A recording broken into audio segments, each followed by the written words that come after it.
Fun Ideas Productions presents the Fun Ideas Podcast. Hello and welcome to Fun Ideas Podcast number 3. If you listen this far, you'll notice the absence of Benny Goodman's Stomping at the Savoy. I wanted to change it to the Charlie Watts Orchestra version, but decided not to at this point. The reason is this: Podomatic and other streaming services don't really seem to care that I was using a copyrighted song for my theme. I then started uploading the episodes to YouTube, and YouTube has so many rules that since I use the tune in any form on my podcast, I couldn't monetize the podcast. Now, I don't necessarily expect my podcast to get millions of hits right away, but if they did, I wouldn't be able to profit at all from them. So, Benny had to go. This does open up a new opportunity for any of you musicians out there listening. If you would like to compose and record for me a theme song, I would like it in the vein of Stomping at the Savoy. I personally don't have any money to give you for it, but I will credit each week your song and promote it on the air. And if you have a place for it to offer it for sale, I will plug that too. So if you are interested in composing and recording me a theme song for use on this podcast, please contact me at funideas.mark@gmail.com. Since only a week has passed between episodes, I don't have that much of an update for Fun Ideas Productions. I'm continuing work on the Total Television scrapbook by transcribing interviews and correcting errors and updating information from my older book created and produced by Total Television Productions, which came out in 2009. So long ago now. Other than that, I'm just focusing on this podcast and learning how it works and how to get it promoted and uploaded and all the other stuff that goes along with it. It's been a bit of a bumpy ride, but it seems like if I do something 2 or 3 times, it finally works. This episode, I'm interviewing someone I know about and am a Facebook friend of, but I am not entirely sure if I've ever met him. We certainly run in the same circles and grew up in the same area. My friend and guest Lee Hester from episode 2 recommended that I interview my next guest. So I did a little research and found out that he grew up in Cupertino, California, which is right next door to where I grew up in Saratoga, California. Here are a few highlights of his career. He is a comic book inker who got his start at Dan Votto's Slave Labor Graphics. This work eventually led to inking gigs with Marvel, Dark Horse, and DC Comics. He currently has done inking for DC Comics since 1990, inking many of their most popular characters such as Batman, Supergirl, and Promethea. He founded his own company in illustration business called Draftnix, and he has taught an inking course at the Academy of Art in San Francisco. His mascot and logo features Al B. Mouse, the star of his book, Al B. Mouse's Abdicarium, an alphabet book printed with dyslexic font.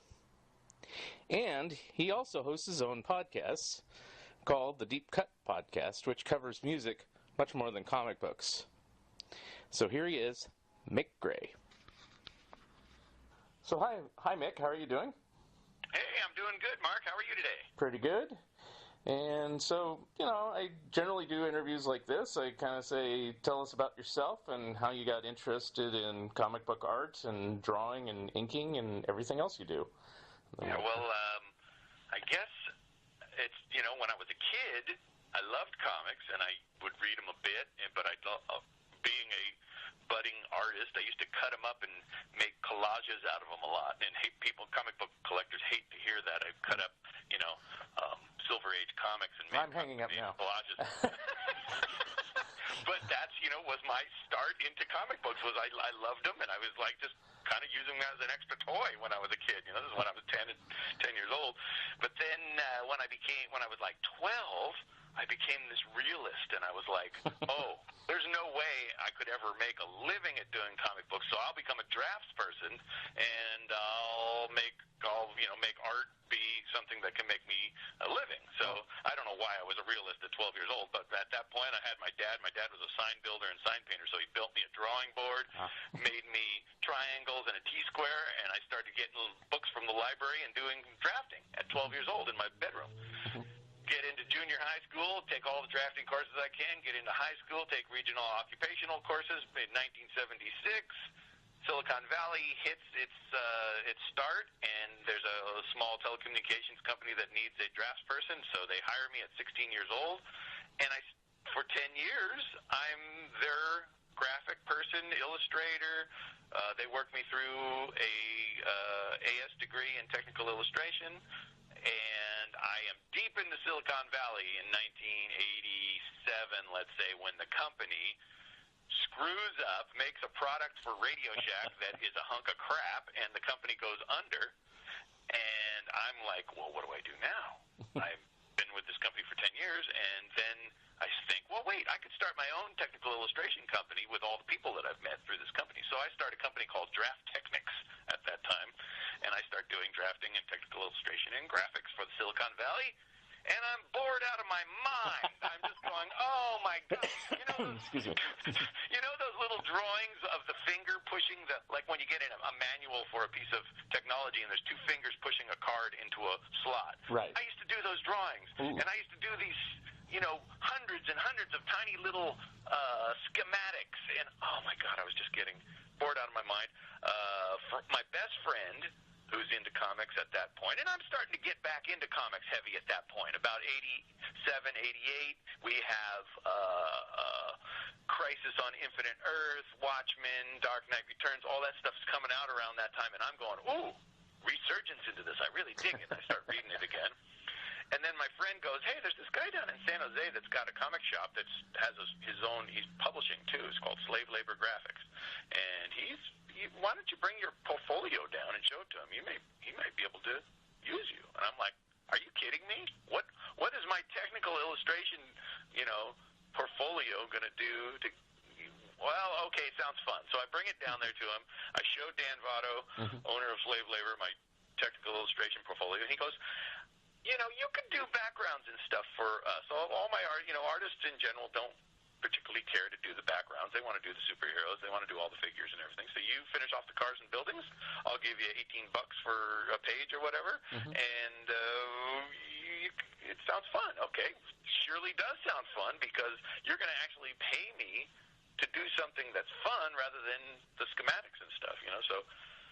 So I start working for Slave Labor. I work through a few different books with them, Hero Sandwich and Bloodlust and a lot of different little books. The Griffin was the one. When I worked with when Dan Votto sold the Griffin to DC Comics, and they were going to publish it in one of the first graphic novels, very early graphic novel. They had Norman Felkley, the penciler, re-pencil the whole book, and they hired a new inker on the book, Mark McKenna. Mark McKenna saw my name on the local book, calls me up from Bound Brook, New Jersey, and goes, hey, would you like to assist me in re-inking this book? And I'm like, how am I going to do that? You're 3,000 miles away from me. I'm in California, you're in New Jersey. He goes, oh, I'll just send you pages FedEx every day. And that just blew me away because that's the way comic books used to exist. Comic books kept, I thought, the way it looked, comic books kept FedEx alive. All the comic book creators around the world were sending comic book pages around the world to each other, right? Pencilers to inkers and whatever. Every once in a while you'd get one crushed, you'd get one. You never knew if it was going to be safe or not. It was kind of scary, but I started working that way. And so at two different points working with Mark McKenna. Mark McKenna became one of my major mentors. I have a few, Frank Sirocco and Mark McKenna and a bunch of different people that put trust in me, that trusted me enough to ink their work. And because I didn't know what I was doing. I hadn't even picked up a brush at that point. I was just doing everything with pens. And so Mark McKenna became the guy who, at two different points, flew me back to New Jersey and said, hey, I'm taking on extra work because I can see we can make you a lot more money. I'm going to take on a couple extra books. We're going to just sit here around the clock for 2 weeks, and we're just going to ink these books and get them done. So I did that with him, and then I was able to look over his shoulder while he was working, because he is a brush guy. And he's going, okay, you're doing great on the backgrounds. You got to learn to use this too, because I need you to do other figures too. I can't. It's going to go beyond just you assisting me. You're going to be we're going to co-ink books together. So over a 6-8 year period with Mark, I end up co-inking with him, and that was the big learning time for me. That gave me, we went through so many books, and he pushed me to learn the brush, and I put a lot of time into it, as much as I could. And I always tell all my students, I'm a slow learner. It took me 8 years to even gain, really confidence with that tool. And now I can say, maybe 70-80% of the lines I put down with, I'm completely happy with. But that's how I got into comics. Wow, okay. Well, that's pretty much all I was going to ask. No, just kidding. It's kind of a convoluted, it's kind of weird, because most people, get into comics through, just getting into comics. But I, always, I teach comics up at the Academy of Art University in San Francisco, too, and I teach comic book inking. Right. And I always tell students, I say, you're at this really expensive school, and you want to be a comic book artist. Don't throw all your money into just trying to be a comic book artist. It's such a tiny percentage of people that get to do that. Right. Take the opportunity at the school to gain a versatile artist background. Right. Learn as much different kinds of, so that you can do your labor of love while you are making your rent. Yes. On doing some other art in Silicon Valley or whatever. So that's because of me being realist. I've always continued, doing that, because comics have to be a labor of love first, anyways. You can't just do comics. Nobody is dumb enough to think that comics are going to generally make them rich. There's that 1% of comics that somebody makes a movie out of, and they're the owner of the rights of that character or whatever, and they become rich off it. But the rest of us, we're just slaving because we love doing what we do. Right. Yeah. Well, other people I've interviewed, they have other jobs that definitely pay them more money. One that comes to my mind is Walter Brogan. I don't know if you're familiar with him, but he drew for Marvel's Crazy magazine for years, and Cracked magazine, things like that. That was stuff he just dashed out in a hurry. Didn't get paid much, but he liked it because it was fun work. He could draw goofy caricatures, kind of like a Mort Drucker or something like that. Yeah. But his main bread and butter was doing professionally looking, serious looking storyboards and things for agencies and other things, ad agencies. I don't remember which ones he worked for, but, and he had that, for the majority of his career. So I think he's retired now. It's so important. It's so important because young kids in school, I take a show of hands every first class, and they all like, who wants to be a comic book artist? Hi! They're all like dreaming that they're going to make a living off of that. Yeah. It's not an easy thing to make a living off of. It's not even an easy thing to break into. It's one of the hardest businesses to break into. Yeah. There's so many people that want to do it. Editors, the guys that give you the jobs, are so overwhelmed with seeing so much, they become, oblivious to it all. They're just like, we need to get this job done, and we know this guy's trustworthy and we can get it done, and I mean, it's a tough one. But I always say, do it as your labor of love, and then if labor of love will always shine through, I think, and if it's going to make you money, that's the way it's going to do it for you. Do you think it's harder to enter into the comic book industry now, or when you did it, or it's about the same? I think it's much harder now. I figured. Okay, that's what it's just... When I got into comics, there was still that inkling of, oh my God, no.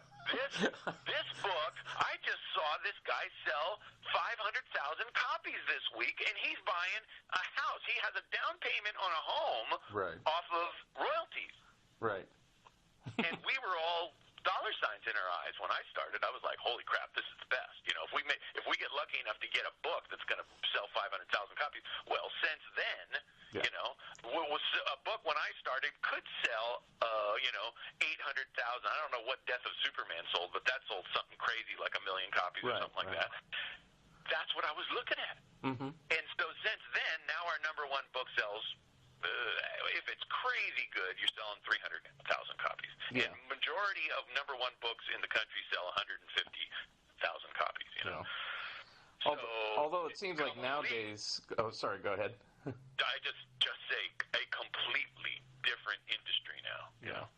I would say nowadays, if you're going to look for big numbers, wouldn't it be better now to do like graphic novels, like say Raina Telgemeier does, or something like that, where it's through Scholastic or something, and you sell 1 million copies of Smile, something like that? Yeah. there you go. But I mean, but of course, I don't know if that's considered comic books nowadays. There's people say that's not a comic book, and Yeah, well, I mean, it is still, but it's in a different vein, and it's even harder to get into that vein. Really? Oh, okay. You're becoming a book publisher. How easy is it to get a deal with Scholastic? Yeah.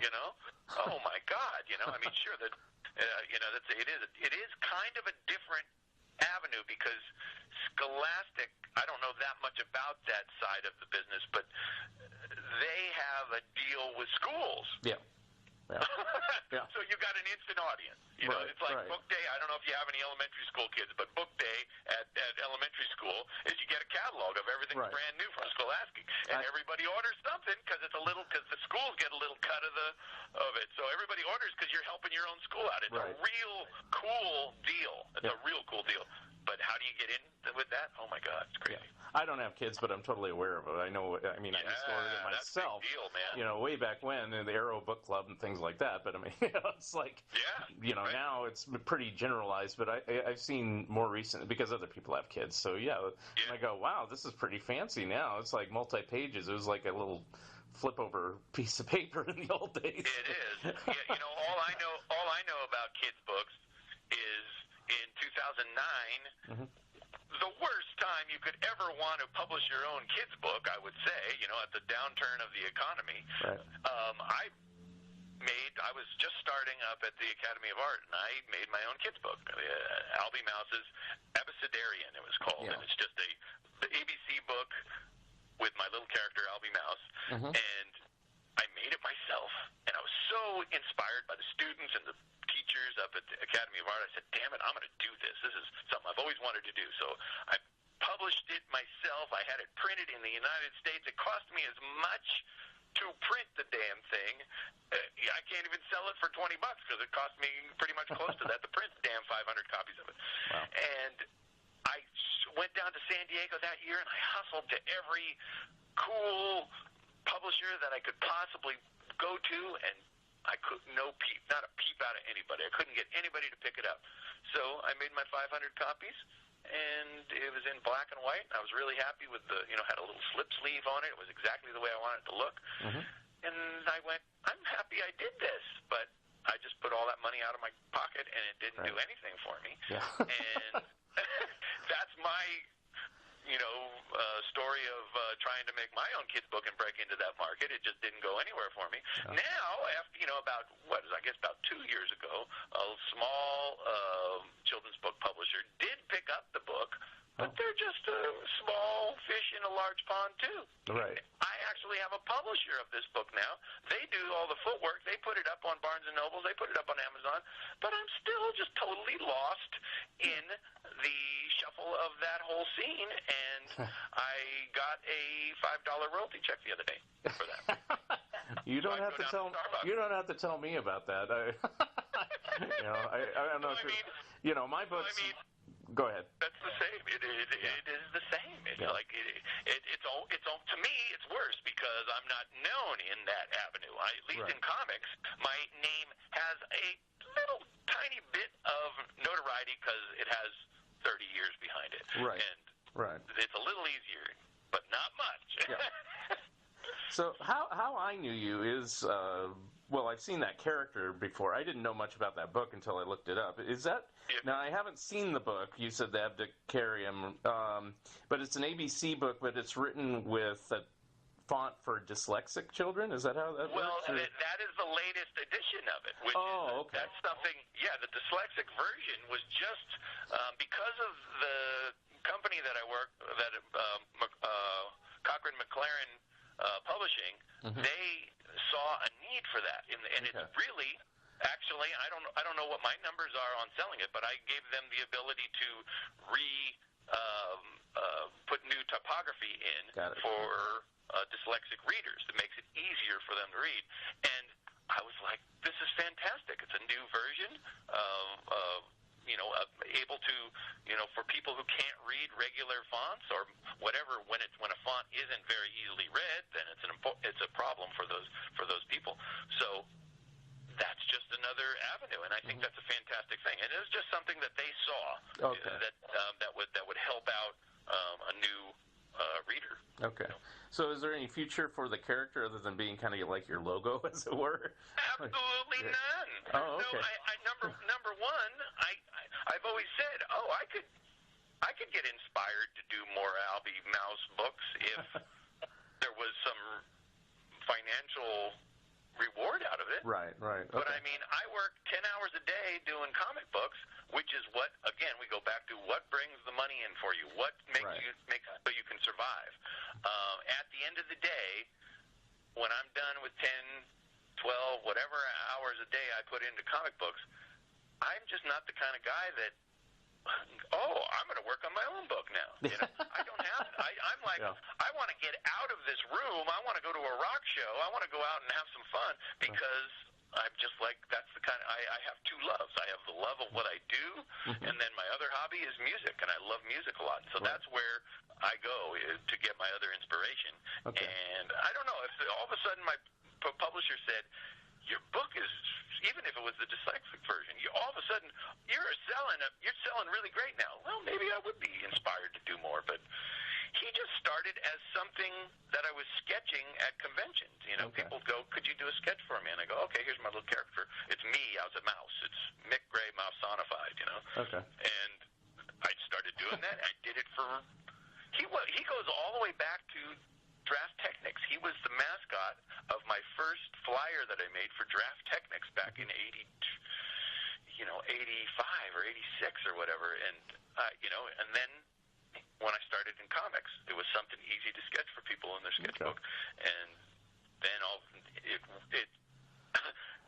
way later, 2009, I was inspired to take them somewhere else with the book. So I'm totally glad I did that book because I'm proud of it. I thought it turned out cool. And my whole family, me, my wife, and my daughter all, worked on it together. So it was a real family experience. It was a great thing. So your preference, or again, is it just money motivated? I don't want to put words in your mouth, but your preference is to do inking, or do you want to do penciling or anything else? I mean, I know you do. You said you did inking out of kind of practical, realist kind of needs, but I mean, if you had a dream job and money was no object, what would you prefer to do then? I mean, I love to ink good guys that really appreciate what I do, guys that I fit really well with, and I've been really, really lucky my 30 years of getting with guys that were like that.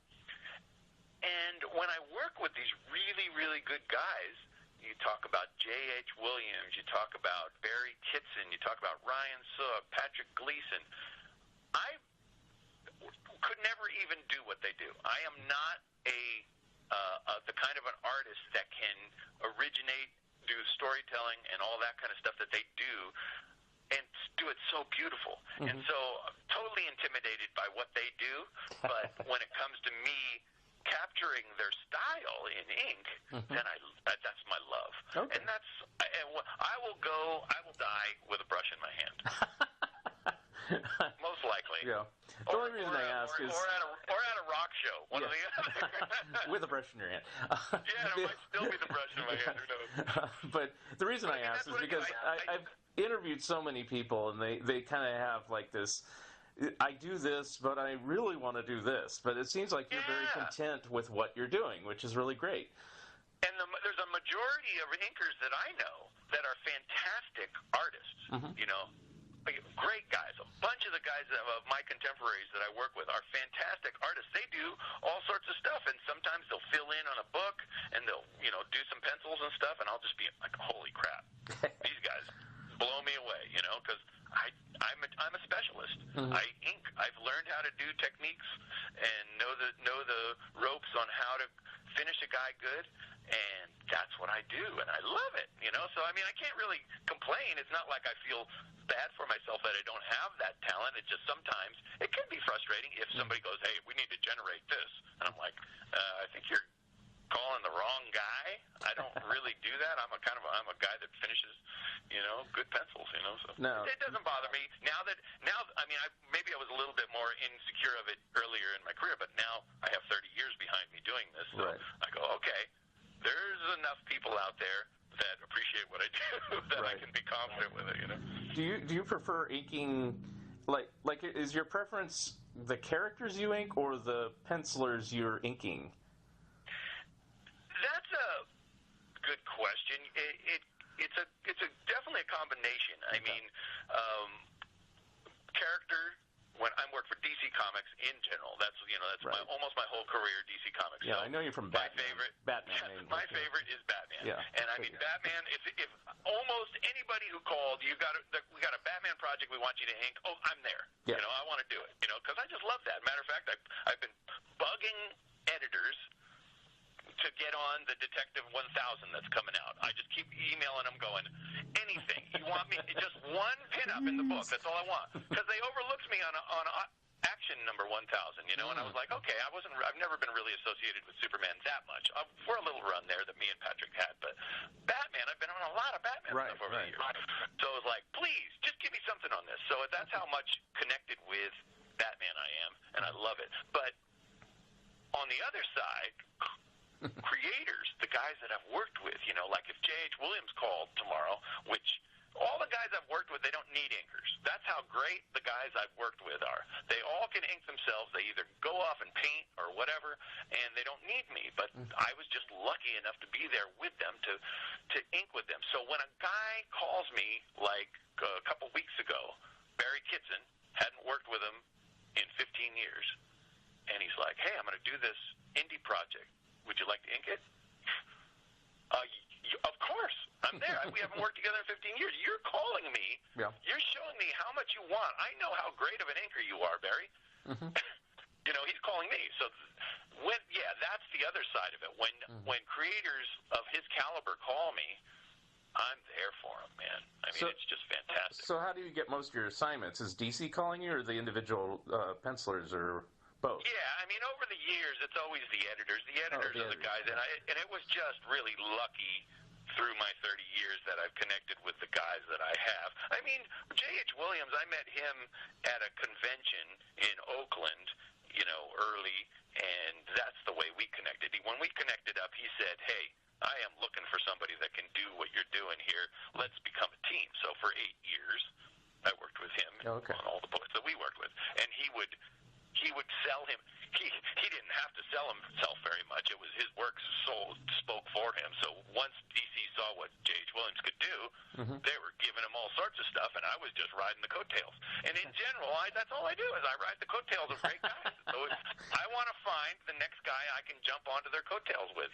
Right now, I'm like, working on my second issue of Wonder Woman with Carrie Nord. I'm loving it. It's a really fun thing. That first issue will be out in, I think, November. That's issue 58.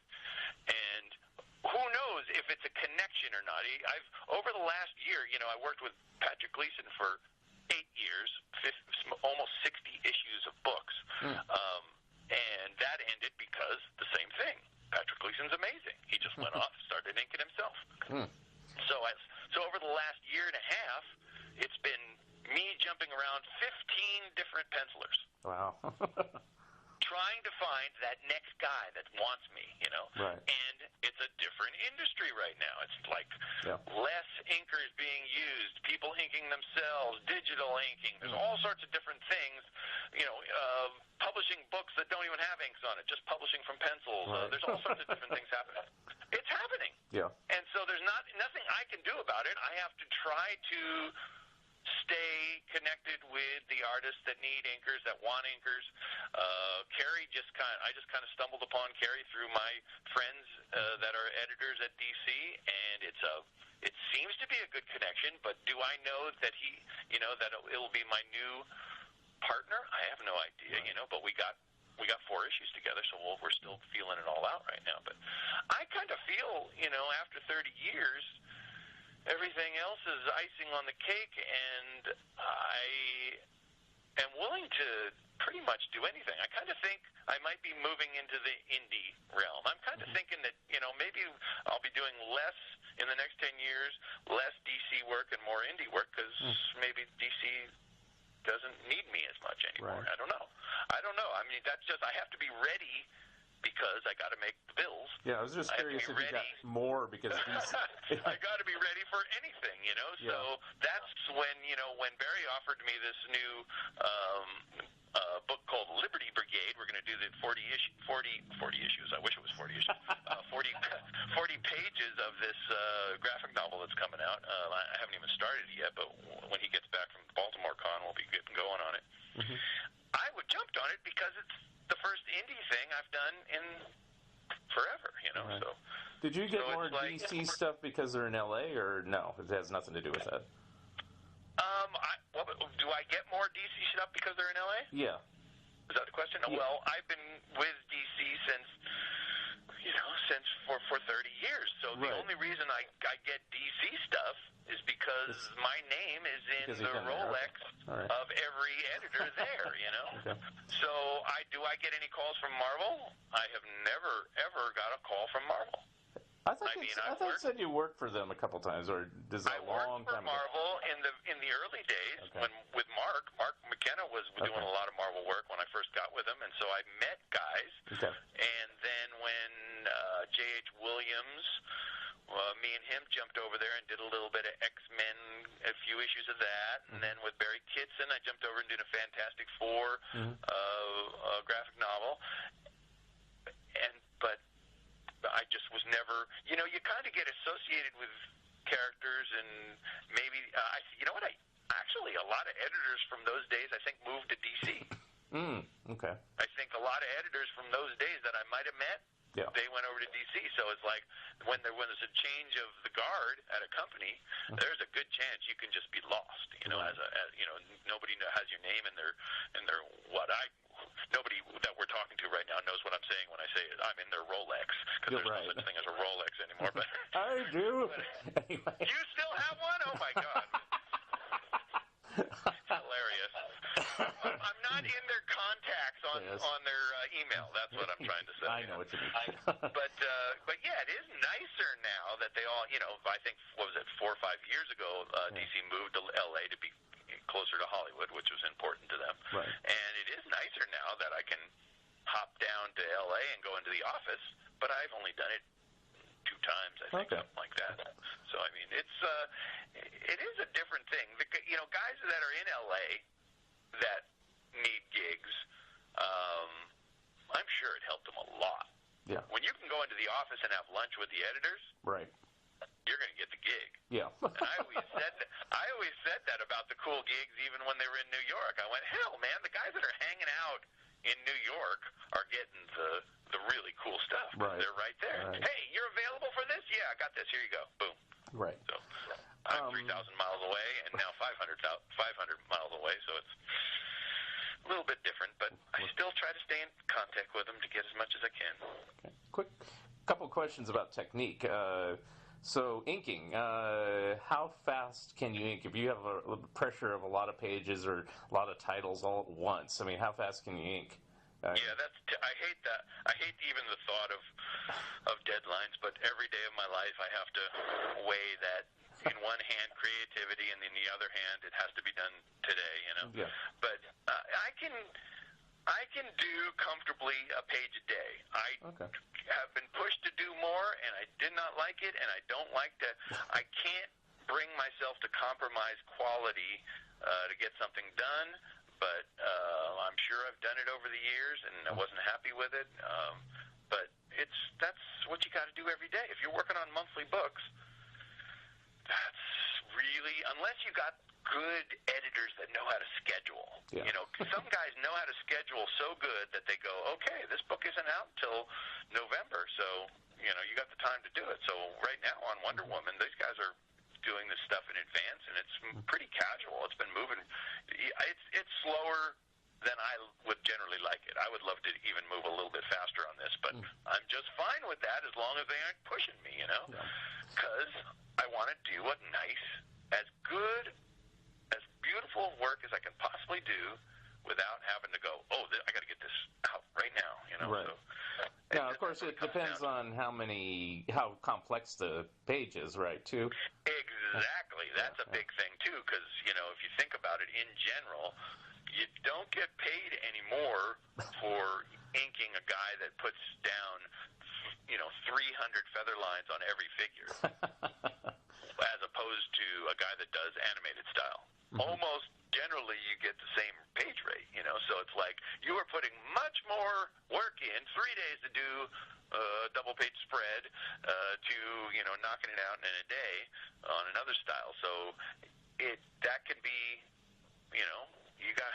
that can be a problem, but I mean, you deal with it, you go, okay, well, I'm making up for it on all this stuff because it's a little simpler, making up for all the time I had to put into that other stuff down the line, but. So what do you prefer? Do you prefer pen or brush? I think you alluded to both, so I don't know which one. Yeah, I use brush the most. Maybe about 70% of the time I have a brush in my hand, a Raphael number 8408. Okay. Number 3, that's my favorite brush. Been using it forever and ever and ever. And I use a little bit of quill on fine line stuff, background stuff, and intricate little things. I don't like the quill that much. I'm not that confident with it, but I use it. And then I still use pens on technical stuff and all that kind of stuff. But you learn to do things that get you textures and techniques and stuff. My favorite go-to thing is a little bit of splatter on a toothbrush.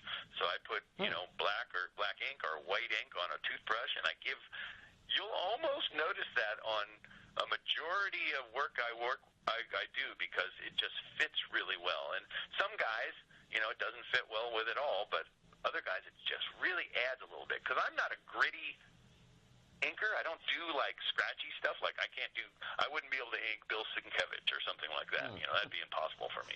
But when the guys, I do kind of a slick line work. So if it needs a little bit of grittiness, what better way than give it some splatter of some black, right. The dirt, something flying, blood flying out of the mouth, just mistiness, star fields, all that kind of stuff can be done with different applications of splatter. And I love that. I got it from J.H. Williams originally, and I just kept using it, and it's really, really worked out really well. It's a quick technique for me, and everybody likes it. So. Now, do you try to make a page your own, or do you try to emulate the artist, or a little both, or what's the best? I hope I'm not an artist that people can look at and say, that's Mick Gray's inks. I hope I'm an artist that people look at the art and go, that's Carrie Nord's pencils. Okay. That's J.H. Williams. I am the kind of guy that all I want to do in life, and all I want in life, is to get a phone call from the penciler going, that's exactly what I wanted to see. And I want to capture these guys. These guys I work with, like I say, they're no slouches. Everybody I've worked with are really, really good at what they do. So they put a lot of time into it. So I don't want to put myself over it. I want to be, if I can, I want to be a chameleon, and I want to see them. I don't want to really be noticed there. That's just the way I've always thought of it. Right. They put a lot more time into it, I think. I've just seen different types of artists inkers, I should say, that, some do what you do, and others, they make it their own, which can be good, right. But, it can frustrate the original artist, too. Right. But in general, good editors hire you for that. Yeah. Like, Klaus Janson is hired because he is Klaus Janson. He looks like Klaus Janson, and it looks amazing, and he puts that on other people. Even Terry Austin, the genius inker that went through the 70s and 80s, amazing. And he would put a Terry Austin feel on things, So, I mean, that was why he was hired, because they needed that on there, and they wanted it on there. I just hope, and I'm pretty sure, now after 30 years of doing this, it's just like they hire me because I can capture what this guy's putting down. They're putting it down a lot. I don't want to lose their look. Right. Now, you mentioned, and I mentioned in the introduction also, you mentioned you had your own illustration business, the Draft Techniques. Is that how you know? Do you still have that, or is that something you just did for a while before you got into the comic book world? Yeah, that's gone. Yeah, okay. That was my technical illustration business, and I just at one point I went, wow, I don't need to do Silicon Valley work anymore if I can make enough to survive off of this, and I just dumped it. Okay. I was done with it. Okay, because it kind of wasn't clear in your website when I was kind of looking at what you've done. It was like sounded almost like present day, and I was looking at everything you do. It's like, how do you have time to do all this stuff? Yeah, I mean, it's been frankly 30 years since I've done technical illustration for a company like that, and it makes me feel so good because I remember going into clients and going, oh, by the way, I'm gonna not going to do this anymore. I'm not going to be able to help you do technical illustration because I'm getting into comic books. And they laughed at me, and they said, "You'll be back. You'll need some money real soon." And I never had to go back. Wow. So I'm very happy that I survived. I've been surviving off of comic books for 30 years. But you do teach. You said you teach at Academy of Art now. Yes, one day a week I go up to the Academy of Art. That's in San Francisco. I'm in San Jose, so I go up to San Francisco one day a week and teach sometimes 2 classes a day, but right now I only have 1. And I just teach comic book inking because it's nice to have 15 weeks for students that most of them generally haven't even picked up a brush before, so they're God damn it. I don't know why it's doing that. That's not gonna make your interview sound very good. It's just R2D2 giving us a little input. Chiming in. Shut up, R2D2. Yes. I don't want you chiming in anymore. But yeah, so it's like they're all digital. Most students are digital these days. So what I do is as I show them, and they get the opportunity to see what comic book art looks like inked and how to achieve that, and then they can apply that to their digital platform. They can apply that to the Cintiq pad, how they're working and stuff. So really, that's what it is me showing them, this is the way we used to do it. Maybe you'll still do it on your labor of love art, but you're really learning this so you can apply it better to the digital platform. Now, do you know how to do digital yourself, or you just let it leave No, I do not do it. I'm a dinosaur, man. Okay, that's okay. But I am, through the class, I'm picking up a little bit, but I haven't used it. I mean, I haven't gotten to the point where editor's never called and said, hey, if you don't do this digital, you can't get this job. And so I'm hoping to, like I say, die with a brush in my hand. So, but you're not really a snob about it. You're not like, digital, or are you? I've seen amazing digital stuff, and it's another tool. I mean, look at when comic book coloring went digital. That happened, 15, 20 years ago or whatever it is? Yeah, that's about right.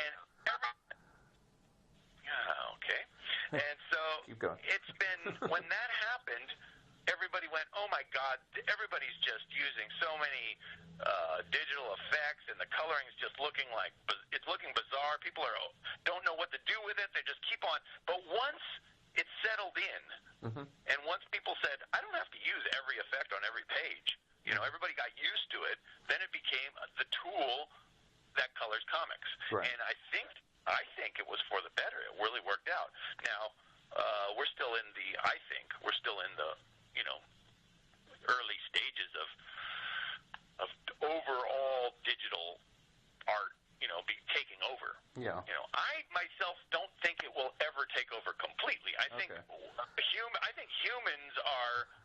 love retro, number one, and I think handmade comics books will be retro at some point, and everybody will go back to, look at the way vinyl came back. Vinyl's selling more than CDs now, so it's like that's the way humans are. They love old school, So let digital do what it has to do. Let it play itself out to see where it's going to go if it becomes the way everybody does art.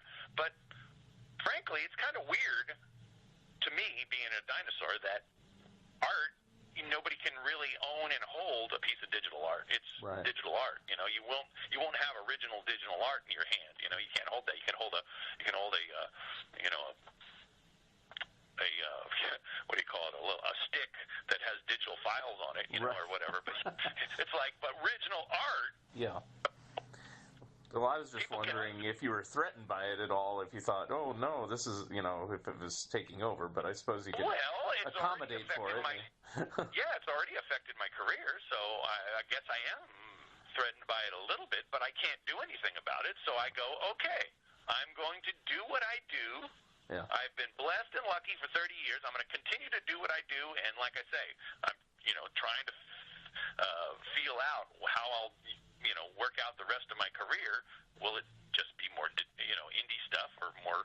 Will DC always have something for me? I don't know those things. I don't know those answers, so I just kind of keep my mind open to being the artist that I am. Very good. Okay.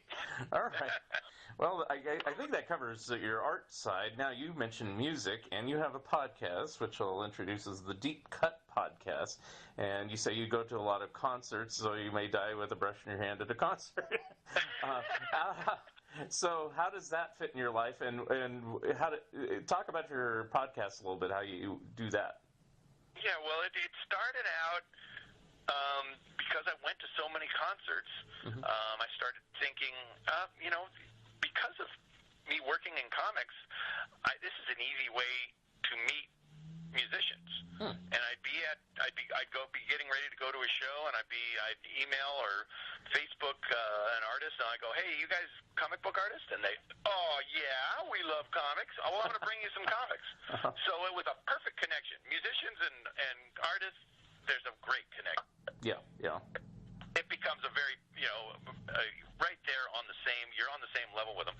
So then I started thinking, well, God, I love talking to musicians, and I love, just hearing their stories and stuff. So I started doing interviews with music business people and artists, business people and musicians that had time to do it, and we play a little bit of music in between, and it's turned out to be good. It's just, as you well know, putting together podcasts is a real labor of love. I'm not making any money off it. I have 10 podcasts up as the Deep Cut Podcast, and still just trying to go, okay, I don't barely have time to do this, but when I do, I try to fit them in and get them done. But, when we're putting them together, it takes me and my producer 20 to 40 hours to put something like this together, when it's an hour and a half, 2 hours long, and you're mixing in music, and you're trying to make it all sound good and everything. So it is a labor of love.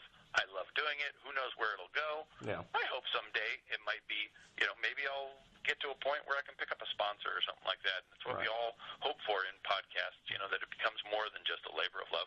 Right. But even if it doesn't, it's the same old thing. I love doing it. I love talking to people. I mean, some of my favorites are Willie Nelson's son, Micah Nelson, was a great interview. My favorite unknown guitarist in the world, Chris Spedding, he's a great interview. Indie rock god Hal Gelb was a fantastic interview.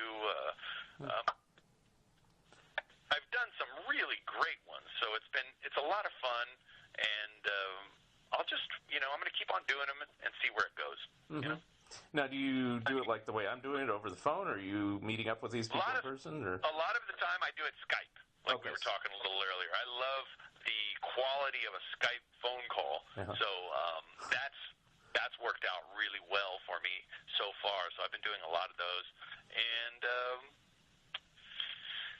like I say, I hope it pans out to more, but like I say, if it doesn't, I'm a total music fan. I own 3,000 records, maybe the same amount of CDs. I own 578s. I own 645s. I have a gigantic collection of music, and it's all, it's what I love, so. I'm probably up there with you. I don't talk about music much on this show, but I've written a Beatles book and a Monkees book, and I'm working on a second one. So that's very cool, man. That's very cool. Now, it was our mutual friend Lee Hester, who I interviewed in the last episode, who said, "Yeah, he's a great guy." Said, "Mark, you got to interview this guy," and I said, "All right," and so.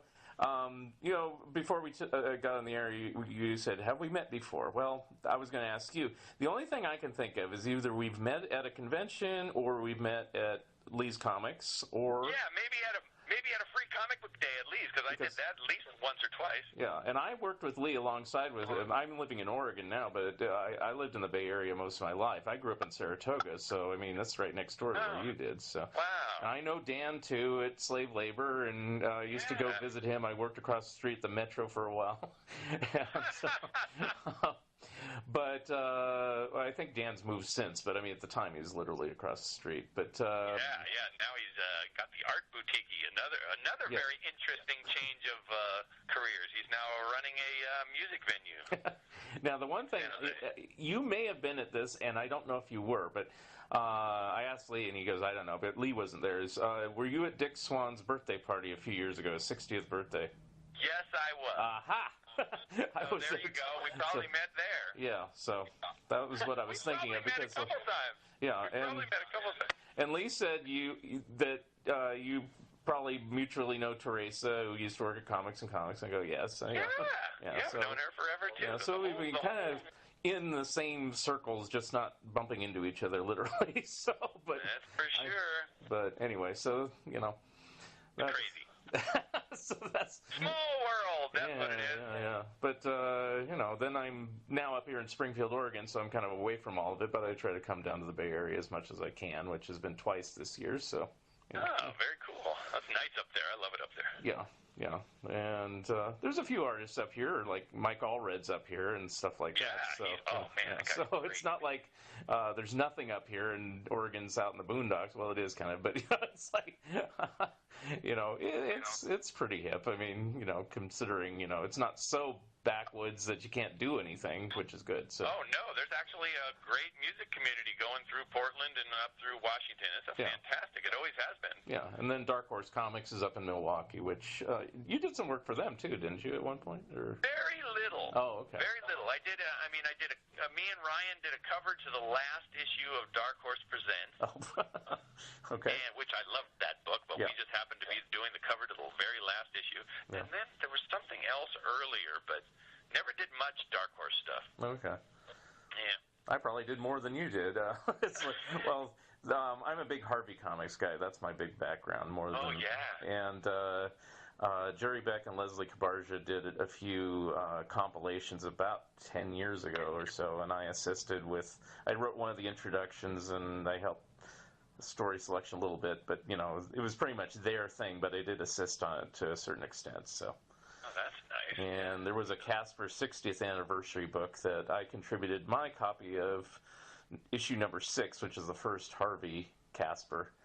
And wow. Because nobody had a copy of it, and I said, all right, I'll mail it to you, but don't destroy it. And Leslie kept it very nice. So it's like, but that's my copy that they scanned to use in the book because it wasn't anywhere to be found. So anyway. Oh, that's really cool, yeah. So. Awesome. Anyway, but, where are we now? I kind of gone through everything of the career. We've been just sidetracked. Yes, I know. It's like, so, what's in your future? I mean, it sounds like you still like doing the inking, so you'd continue that as long as you can, and everything like that. Yes, well, it's been, like I say, over the last year and a half, it's been a bunch of different fill-in books, trying to find a new partner, and so right now, like I say, for the rest of the year is going to be Wonder Woman, issues 58, 59, 61, and 62, I think. Okay. And also at the same time, the Liberty Brigade graphic novel, that's on thrilling, what's the name of the company again? I'm blanking on it. It's a company that just started to produce this book of 40s and 50s unknown superheroes. Okay. And so, public domain superheroes they're putting together. So the Liberty Brigade book was put together by Thrilling Nostalgia. That's the name of the company.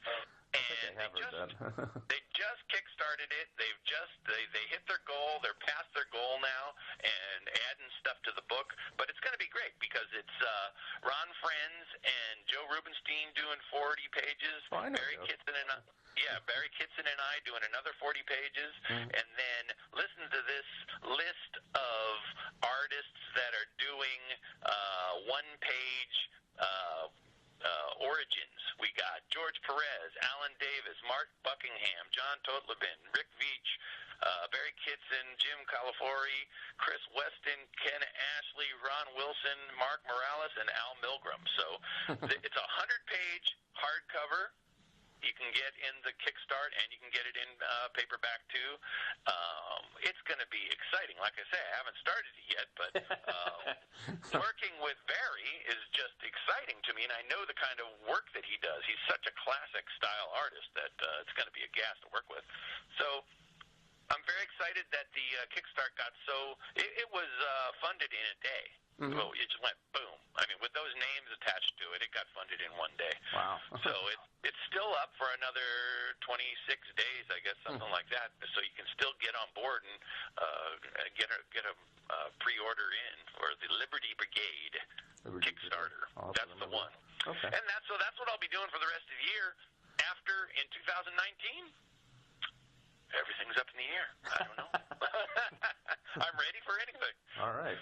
Hopefully still with DC. I want to work with DC forever because if you think about it, for 30 years I've been working with DC, and I got 300 books almost, who knows, something like that, in print.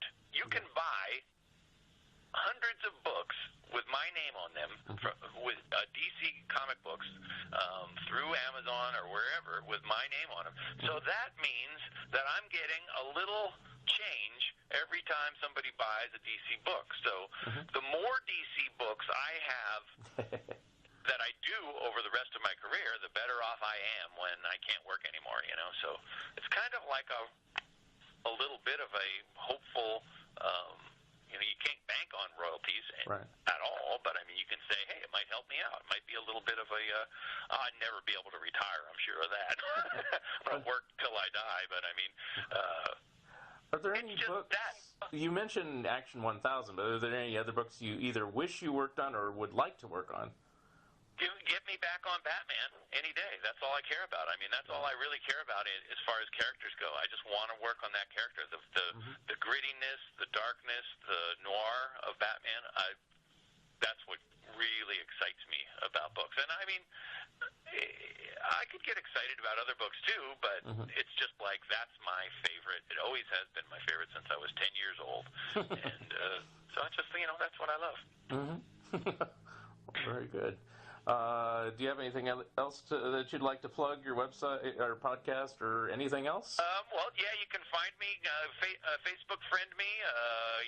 Mick Gray on Facebook is the easiest way to get in touch with me. I sell original art. If you're ever interested in any art that's on books that I work on, the Deep Cut podcast is available on YouTube right now. Hopefully I find myself a good podcast home soon, because YouTube isn't good for me, but it's there right now. It's available. My website is mickgray.net. You can find information there about me and get in contact with me. But always Facebook is always the easiest way. It's just the easiest way to get in touch with me. And you can find about just about anything about me there. But yeah. All right. Well, keep on checking things out by me. I have a lot of stuff going on. Well, the same thing with me. It's like half the people don't know half the things I do, and it's like, all we can do is promote. Yeah, that's all we can do. And it's like I started the podcast now, and it's like, well, you became my second official guest, third show, and it's like, I have a fourth one lined up. So it's like, That's fantastic. I'm glad we got in contact and we're able to do it, man. All right. Well, I hope we stay in touch and everything, but, for now I'll let you go. But it was a very good chat, and got to learn a little bit more about you and your various projects. Well, thank you for doing it, Mark, and good luck with your podcast and everything else in your life. Okay. Thank you very much. Have a good day. Okay. Have a good bye. Okay. Take it easy, buddy. You too. Talk to you later. Sure. Bye.